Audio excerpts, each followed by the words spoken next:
खुलुमबाय, आं बलराम मोसाहारि। बाक्सा जिल्लानि सिङाव थानाय केशब नोगोराव जानो गोनां इउनाइटेड बड' अर्गेनाइजेसननि सेथि दिन्थिफुंसालि आरो बिजाब मेलाया 7 मार्चनिफ्राय 10 मार्चसिम जानो थांगासिनो दङ। बे मेलायाव आङो 10 मार्च खालि थांगोन। आसा खालामो नोंथांमोन गासैखौबो लोगो मोनगोन। लोगोसे मेथाइ रोजाबगिरि आरो मोसागिरिफोरनि थाखाय गाहाम खौरां।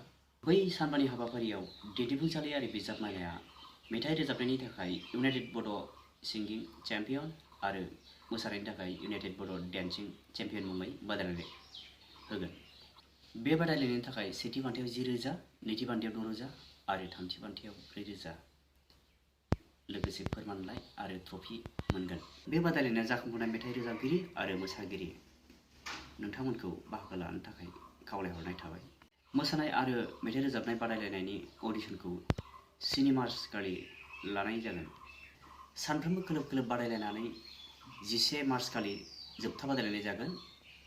आसा खालामो नोंथांमोना बे सुजुगखौ नागारनाय नङा आरो थाबैनो मुं थिसनगोन। गोजोन्थों।